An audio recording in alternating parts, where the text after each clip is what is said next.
The Gospel of John, chapter 5, verse 1. The text says, "After these things, there was a feast of the Jews, and Jesus went up to Jerusalem. Now there is in Jerusalem by the sheep gate a pool, which is called in Hebrew Bethesda, having 5 porticos. In these lay a multitude of those who were sick, blind, lame, and withered, waiting for the moving of the waters. For an angel of the Lord went down at certain seasons into the pool and stirred up the water. Whoever then first, after the stirring up of the water, stepped in was made well from whatever disease with which he was afflicted. A man was there who had been ill for 38 years. When Jesus saw him lying there and knew that he had already been a long time in that condition, he said to him, 'Do you wish to be well?' The sick man answered him, 'Sir, I have no man to put me into the pool when the water is stirred up, but while I am coming, another steps down before me.' Jesus said to him, 'Get up, pick up your pallet, and walk.' Immediately the man became well and picked up his pallet and began to walk."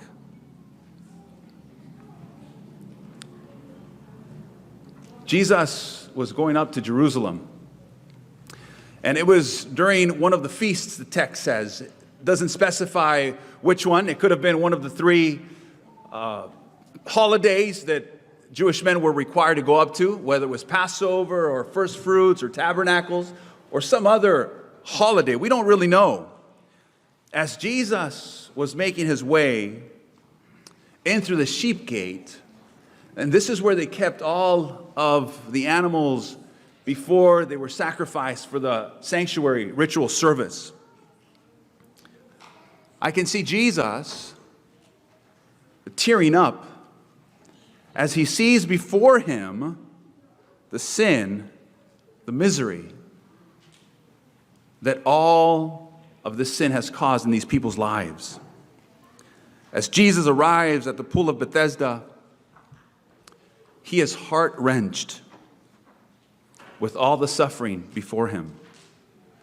For reasons that are not clearly spelled out in the text, as much as Jesus can heal anyone, he could have healed everybody there, but he didn't.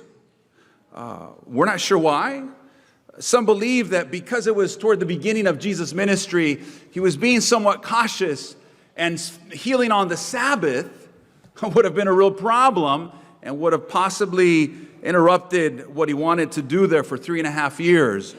We don't know the reason, but suddenly, as he's walking through the pool of Bethesda area, he can't help but see a man that looks terrible. And as we're told in the text, sick for almost 40 years. 40 years. John 5:6 says, when Jesus saw him lying there and knew that he had already been a long time in that condition, he said to him, "Do you wish to get well?" Can you imagine what he may have been thinking when he heard those words? The man has been sick for a long time. The man's response, I propose to you, was an interesting one, familiar one. "Sir, I have no man to put me into the pool when the water is stirred up, but while I'm coming, another steps down before me." The lame man immediately is referring to the superstition of the day. Jesus asks him if he wants to be healed, and the man immediately his mind goes to the superstition that was so prevalent, and he's thinking about the water, about the moving of the water. They had many shrines in those days. It was very common. People believed, even God's people, some of God's people believed in deities and the elements of the earth and how they had powers to heal people. And so this is what where the man's mind goes. There's nobody that can put me into the water. It has always been a temptation for human beings to look elsewhere for our strength. Isn't it that way? Psalms 20 verses 6 and 7 tells us, "Now I know that the Lord saves his anointed. He will answer him from his holy heaven with the saving strength of his right hand." And then verse 7 says, "Some boast in chariots and some in horses." Today we could say some boast in the big bank accounts, or some boast in positions of power, or some boast in, you can add whatever you want to add. The constant temptation that we all struggle with is to seek out something or someone to fulfill the desires of our hearts. I know that it's difficult to figure out at times how God is going to bring relief or healing, answers to our prayers. That's the natural human tendency.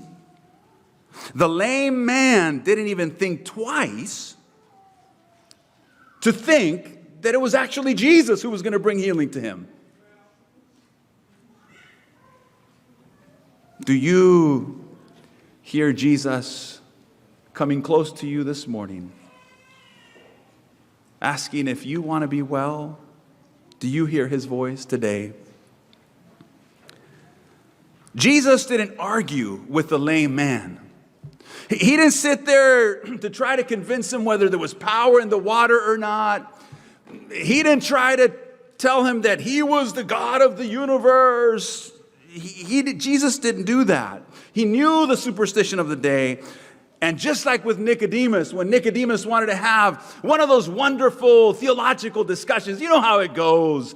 We love to split the scriptures sometimes, and I enjoy doing that as well. Or we like to debate different issues, and Nicodemus was trying to do that, and he just went straight to the core. Jesus is doing that with this man as well. He's just, talking about how difficult it is, and there's nobody to help him. And Jesus just zeroes him, focuses him back, centers him back.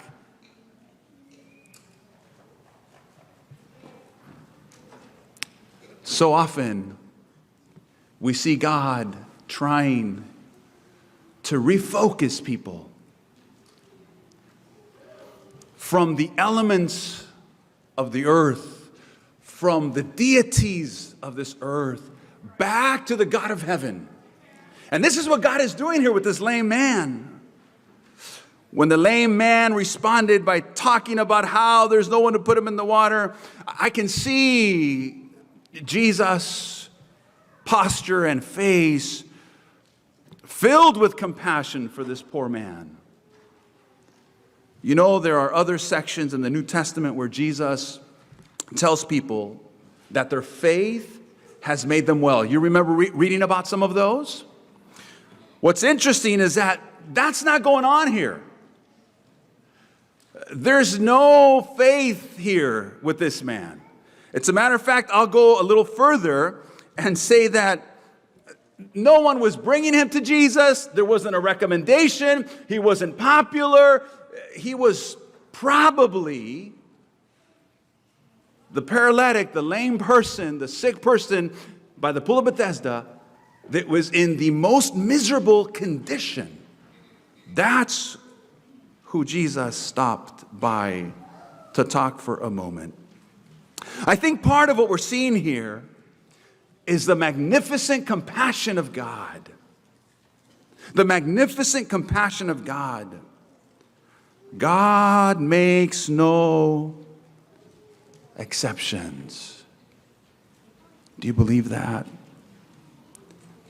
That day, Jesus chose to come by this poor miserable man that had been suffering for almost 40 years. In John 5:8, without delay, beloved, Jesus responds to the lame man. As the lame man is trying to talk about other things and how difficult it is, Jesus says in verse 8, "Get up, pick up your pallet and walk. I've got to tell you that as much as I love listening to different debates about creation versus evolution and listening to some of the greatest minds talk about different issues, whether they are biblical or whatever it is, it's interesting and you learn a lot.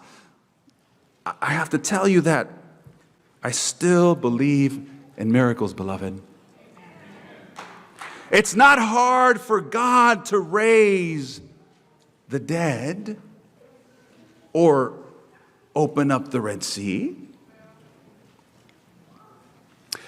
When God speaks, things are formed and created. So this is not hard. I believe the most difficult miracle for God is the transformation of the human heart. I have seen over and over the mighty hand of God impacting relationships, my own relationships, and my own marriage. How when God steps in and we allow Him to step in, God is able to shift the direction of relationships. And we ask ourselves, correct, let's be honest, how did that happen? How did that stony heart melt? How in the world? There is no human explanation to the working of divinity in the human heart, beloved. I still believe in miracles. When God speaks, life comes in to existence.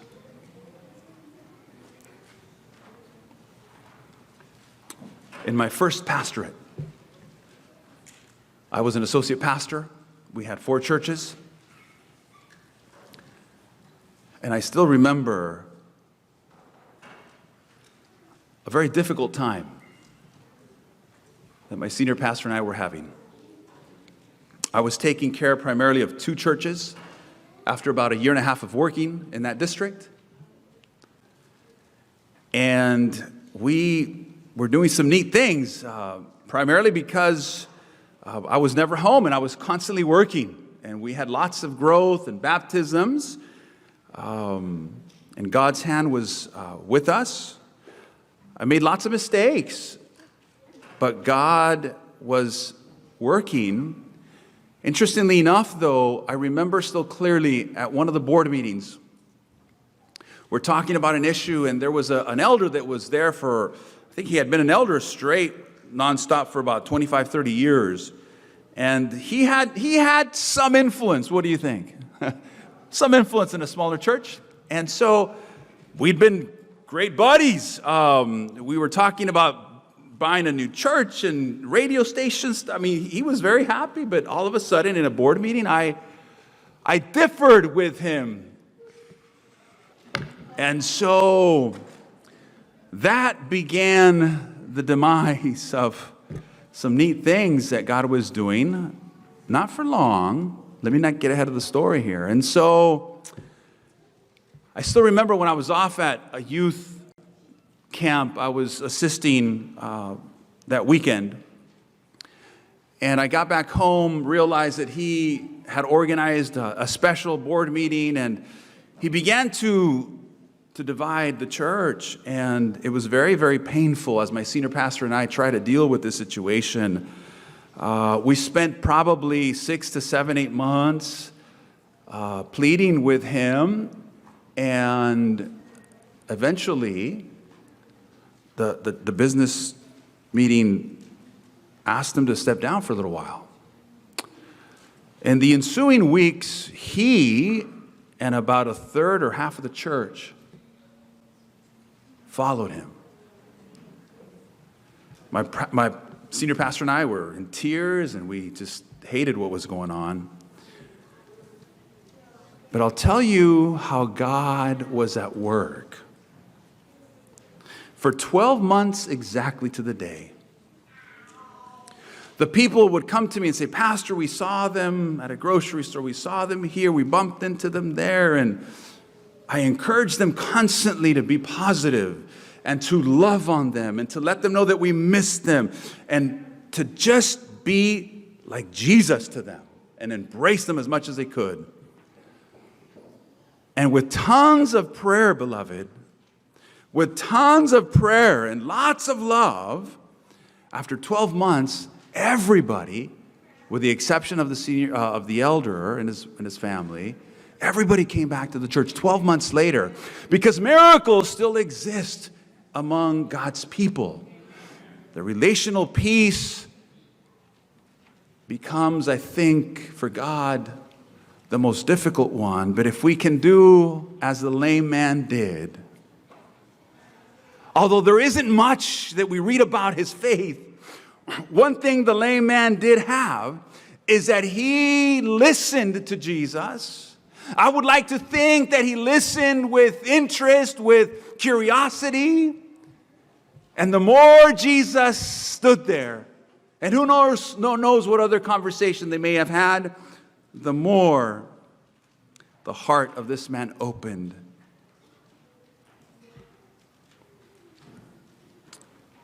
What would have happened? What would have happened if the lame man had ignored Jesus? What if the lame man was offended because of that question? The lame man could have looked at Jesus and said, like, duh, duh. I mean, what if that would have been his posture? What if the lame man would have laughed at Jesus like Sarah did, you know? What if he would have laughed and just didn't pay attention when Jesus was trying to encourage him to get up and walk? What would have happened? God has all power to sustain the universes and to transform the human heart, but there is an element of free will. Someone said that the combination of free will or human choice and God's will equates to omnipotence. And I think we get a snapshot of that in this story.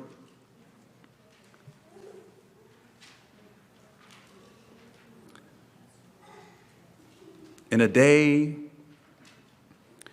when we are not used to seeing people healed, raised from the dead, seeing bodies of water open up, it can become hard to believe in miracles.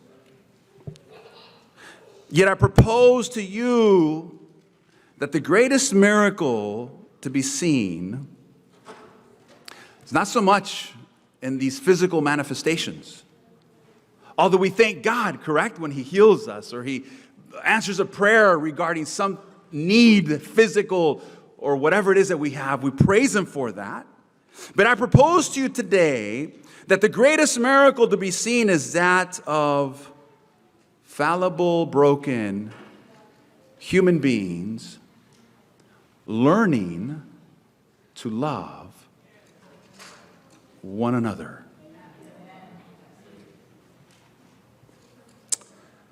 Learning to forgive one another. Learning to put ourselves in other people's shoes. I would propose to you is probably the greatest miracle that Jesus performs. Perhaps this is the reason why in John chapter 13, verses 34 and 35, and if you do want to go there, you can. The Gospel of John 13, 34 and 35. Perhaps this is why Jesus so simply, succinctly says, "A new commandment I give to you, that you love one another." Was it a new commandment that He was giving about loving one another? That was not a new commandment. You can find it in the Old Testament. I think it's Deuteronomy or Leviticus. Numbers, man, I forget, terrible.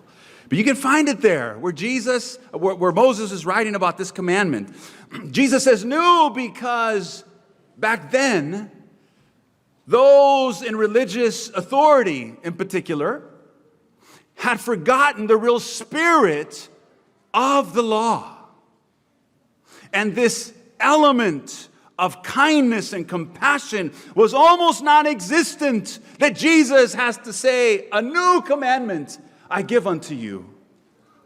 Perhaps this is the greatest miracle that God is performing today in human hearts. It says, a new commandment I give unto you, that you love one another, even as I have loved you, that you also love one another. By this, all men will know that you are my disciples, if you have love for one another. Every time I see broken relationships mended and healed, I'm inspired to keep believing in the miracles brought forth by the mighty hand of Jesus. What about you?